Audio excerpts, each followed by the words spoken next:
Feliz 2021 para todos os meus amigos e amigas do Sebo Velho. Então vamos ao meu livro de Top 10 Leituras de 2020.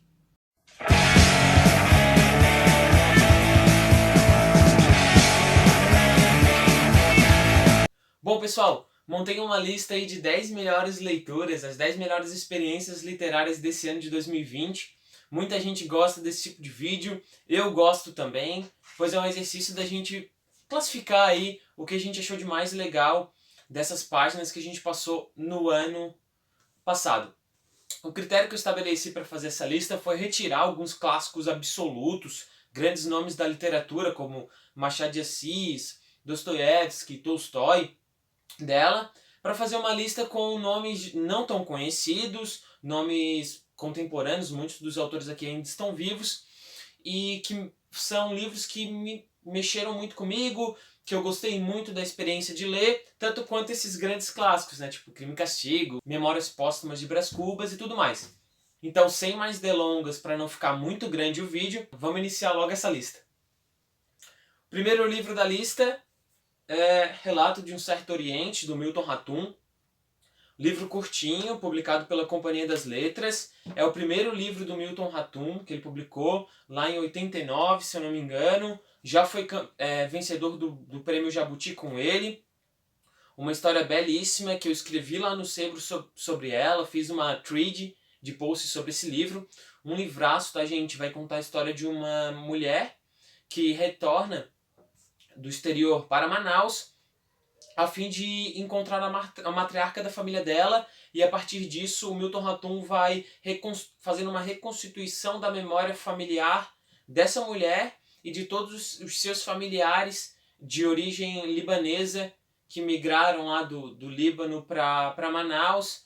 E ele vai fazendo todo um mosaico minêmico dessa família, dessa região. Muito massa. Fica a recomendação para vocês desse livro e desse autor, que é um dos meus favoritos aqui da literatura contemporânea brasileira.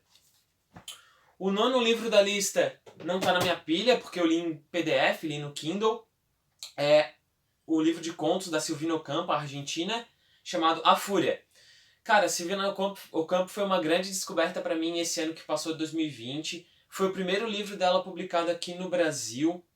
Ela já faleceu. É uma escritora argentina que teve sua obra meio ofuscada pelo círculo literário em que ela transitava, né? O seu marido é o Bioy Casares, um autor argentino muito famoso. Ela era amiga do Jorge Luis Borges.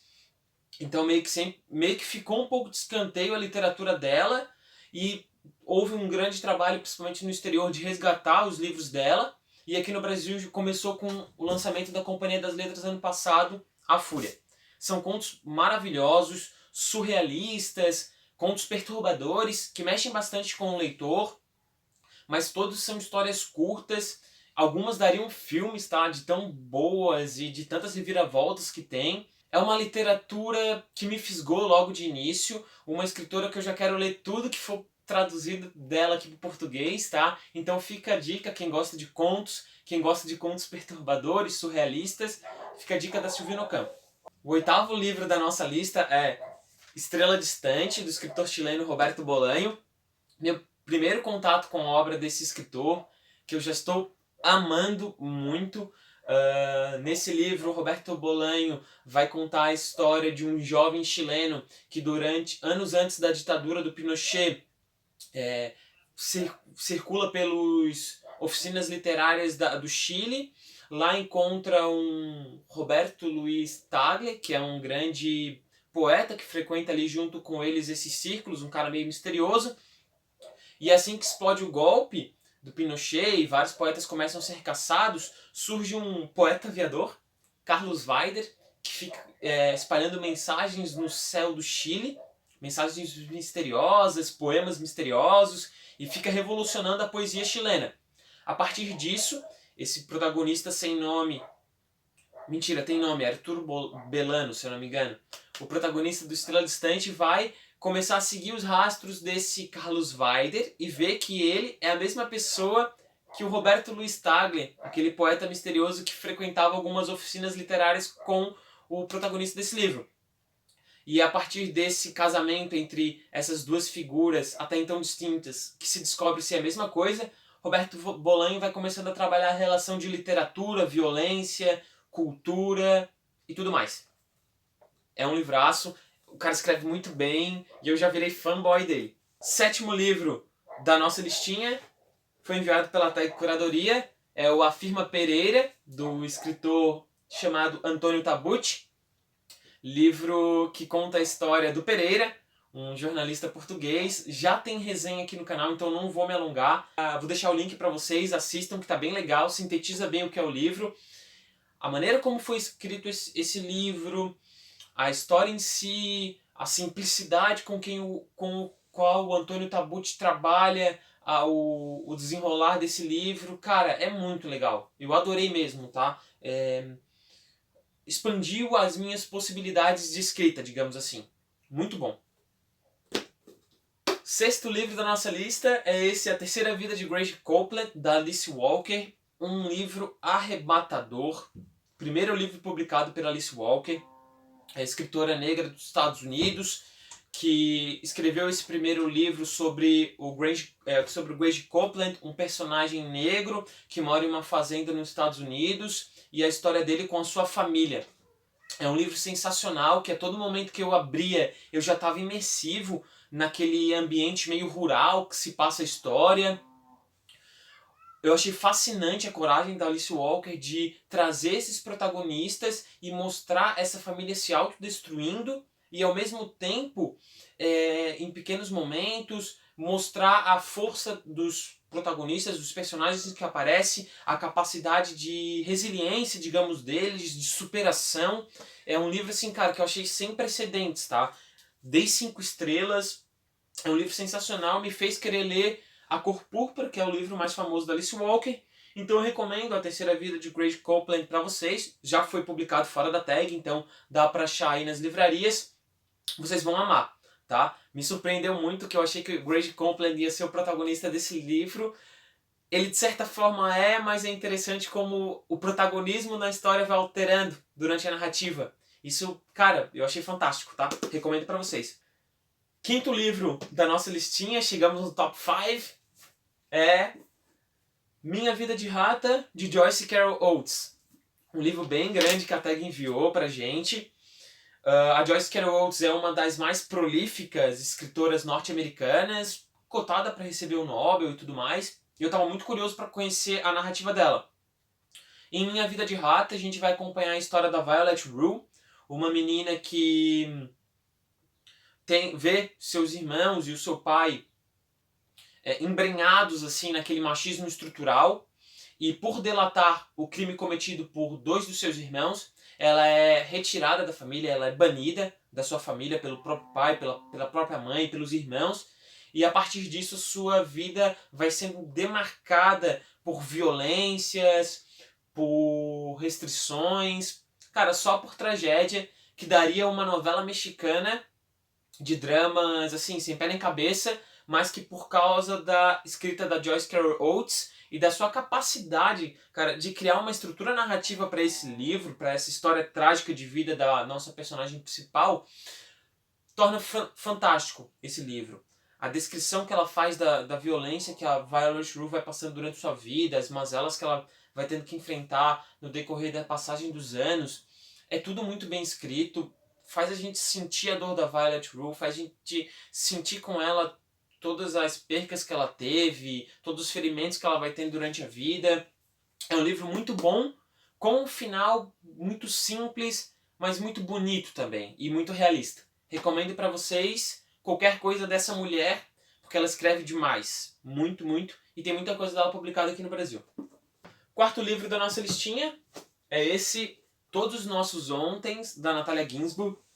Um livro que a Natalia Ginzburg, já falecida, escritora italiana, vai nos contar a história de 2 famílias da Itália que vivem durante a Segunda Guerra Mundial. A história se passa na Segunda Guerra Mundial e vamos observando o desenrolar do destino dessas 2 famílias vizinhas, uma burguesa, outra um pouco mais sem renda e tudo mais, Vamos acompanhar então o desenrolar deles com a Segunda Guerra, né, o fascismo do Mussolini como pano de fundo.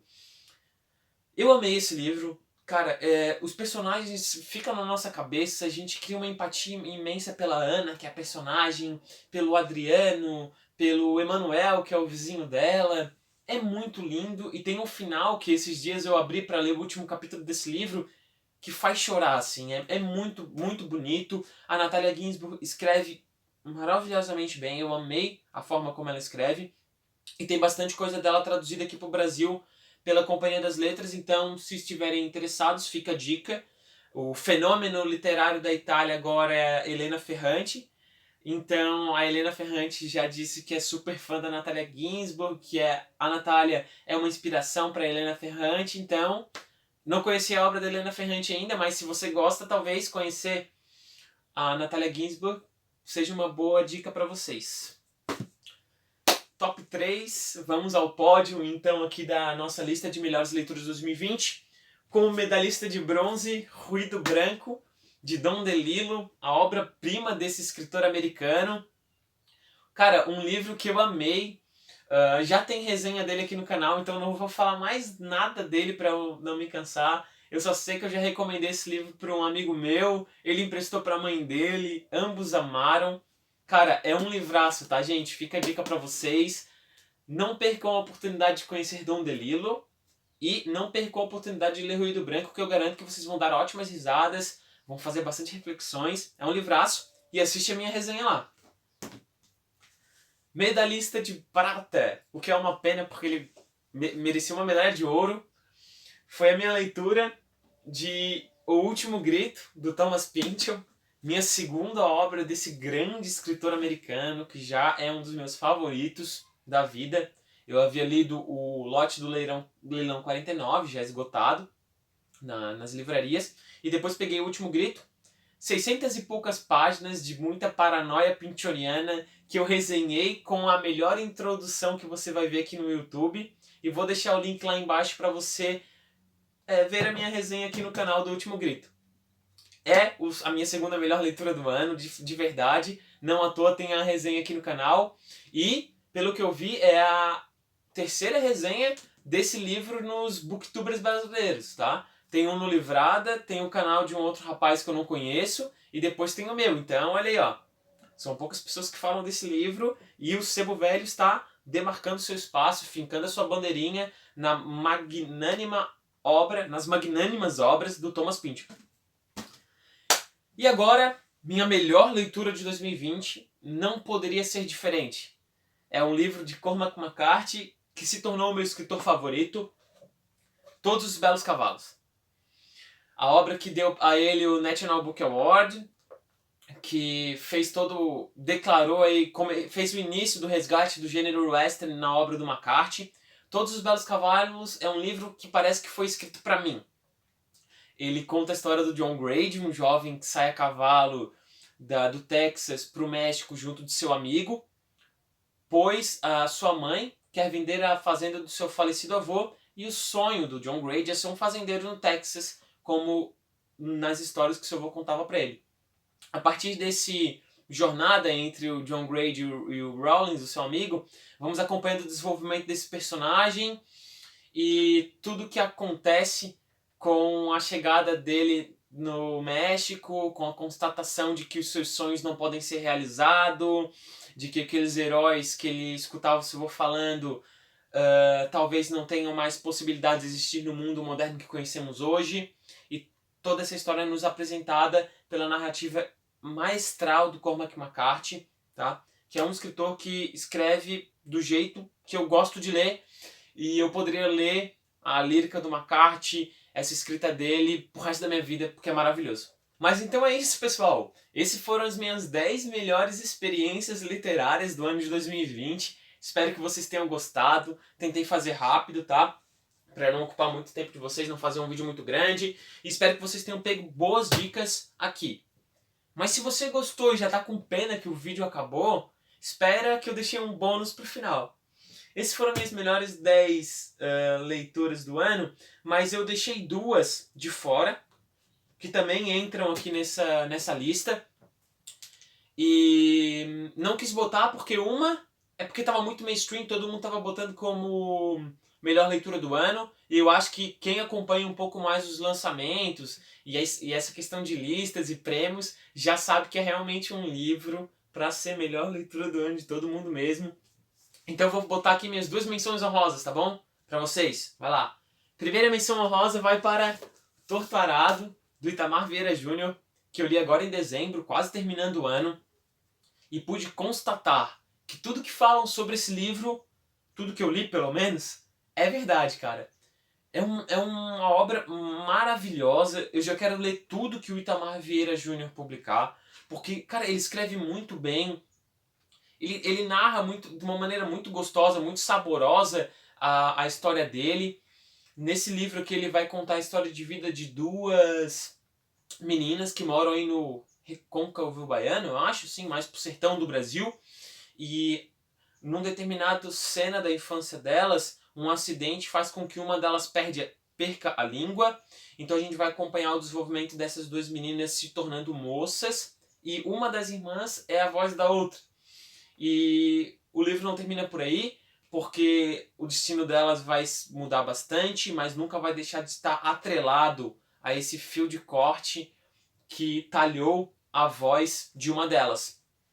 No meio dessa narrativa misteriosa, espiritual, o Itamar Vieira Júnior vai falar da gente, da importância da nossa terra, da importância dos nossos ancestrais, da importância de verificarmos e constatar que a escravidão brasileira só mudou, trocou de roupa.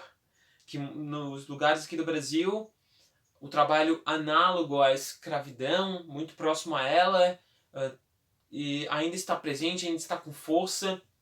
É um livraço, gente.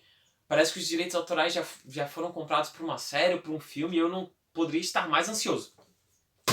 E a minha segunda menção honrosa, o livro não está aqui, é Meridiano de Sangue, de Cormac McCarthy. Deixei de fora do meu top 10, pois é um clássico absoluto, e eu já falei pra caramba sobre ele no Sebo Velho, no Instagram do Sebo Velho. Então fica a minha menção honrosa para ele aqui, que foi um livraço, tá? É um livro consagrado pela crítica, é realmente um dos marcos da literatura norte-americana, da literatura contemporânea, digamos assim, publicado lá em 1985 pelo Cormac McCarthy. Vou deixar o meu link para minha resenha dele no sebo lá. O livro não está aqui comigo porque eu já emprestei pro meu irmão, que eu fiz ele virar fã do Cormac McCarthy também. Então fica a minha menção honrosa para esse livraço. Mas então é isso, pessoal. Essas foram as minhas melhores experiências literárias do ano de 2020. Agradeço a participação de todos vocês por aqui no YouTube e por lá no Instagram também do Sebo Velho. Vou continuar compartilhando minhas experiências nesse ano de 2021 com vocês e espero que vocês aceitem o meu convite de continuar compartilhando comigo também. Seja por aqui, que eu pretendo aparecer mais vezes nesse novo ano, seja lá pelo Instagram. Tá certo, gente? Um feliz 2021 para todo mundo, aquele abração e ótimas leituras para todos vocês.